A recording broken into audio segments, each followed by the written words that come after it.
Hello students, this is Sachin Kumar, your English teacher. In this video, I am going to explain present continuous tense. First I will tell you how to form a sentence in present continuous tense. So you can see here sentence formation in this tenses. You have to read these rules to form a sentence. So first, affirmative sentence. When we form affirmative sentence, so we will apply this rule. First we will take subject, then we will take helping verb. You can see you can say auxiliary verb. Then we will put first verb and add ing with the first form. Then we will put subject object is not mentioning here.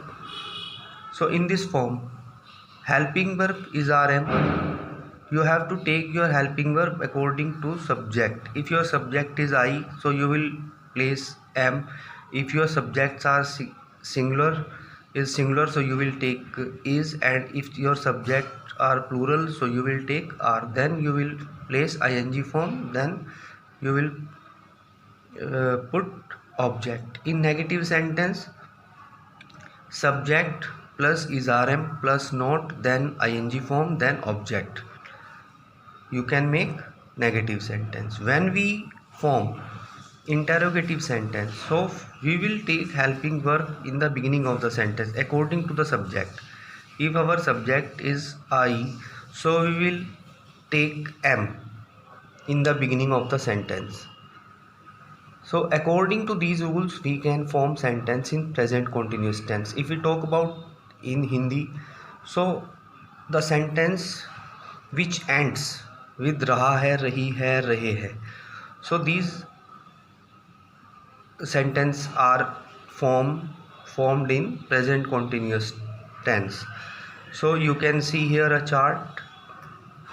Present person, form, singular, plurals. You have to read this chart to understand the chapter well.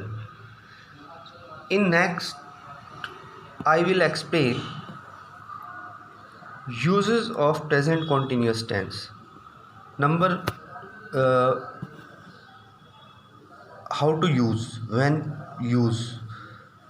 So for an action that is still happening at the time of speaking, ऐसा action, ऐसा कार्य जो बोलने के समय में हो रहा है. Suppose Rajeev is watching mister Bean on television. तो आप इस चीज़ को अभी बोल भी रहे हो और राजीव उस काम को साथ साथ कर भी रहा है.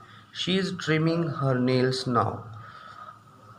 तो जो काम वो कर रही है, उस जो एक्शन वहाँ पर सेंटेंस में हो रहा है, उसको आप बोल भी रहे हो साथ साथ. Number B, to talk about a planned or an arranged action that is to take place at a particular time in the future. ऐसी कोई योजना, ऐसा कोई कार्य आपको जो आपने अरेंज किया हो, ऐसा काम जो किसी पर्टिकुलर विशेष टाइम यानी फ्यूचर, आने वाले टाइम में, फ्यूचर में वो होना है. They are flying to the USA next month. यहाँ पर आप प्लानिंग कर रहे हैं. दे आर फ्लाइंग मतलब जा रहे हैं US, अगले महीने वो US से जा रहे हैं. She is running in the big race on Saturday. ये सैटरडे को कोई रेस होने वाली है, उसमें वो दौड़ रही है. Number C, for an action that is going on but not necessary at the time. ऐसा एक्शन, ऐसा कोई कार्य दैट इज़ गोइंग ऑन, जो चल रहा है, but not necessary at the time of speaking. मतलब ज़रूरी नहीं है कि बोलने के समय में भी हो रहा है. जैसे Jack is teaching at a secondary boys school. Jack is a teacher at the school but he is not actually teaching now. मतलब वो टीचर है वहाँ पर, लेकिन उस समय वो नहीं पढ़ा रहा है. तो ऐसी बात को भी हम प्रेजेंट कॉन्टिन्यूस टेंस में ही बोलेंगे. ऐसे सेंटेंस को भी हम प्रेजेंट कॉन्टिन्यूस टेंस में ही फॉर्म करेंगे. देन जिल is studying Italian in college. जिल जो है स्टडिंग इटालियन इन कॉलेज. जिल is pursuing a course in Italian. यानी जिल जो है वो एक इटालियन जो कोर्स है वो कर रहा है. But she is not doing any studying now. लेकिन वो फ़िलहाल नहीं पढ़ रहा है. जब हम बोल रहे हैं तब वो इस चीज़ को नहीं कर रहा है. तो she is playing with her cat. यानी बिल्ली से वो खेल रही है, राइट। फॉर अ चेंजिंग और इवॉल्विंग सिचुएशन, कुछ बदलाव की स्थिति, जैसे pollution is causing global warming, pollution फैला रहा है, मतलब बढ़ा रहा है, कारण है की वजह से ग्लोबल वार्मिंग हो रही है। They are hailing is at the new wonder drug. So this type of sentence will tell you how to use present continuous tense when you have to use present continuous tense. In this way you can form your sentence in present continuous tense. Thank you.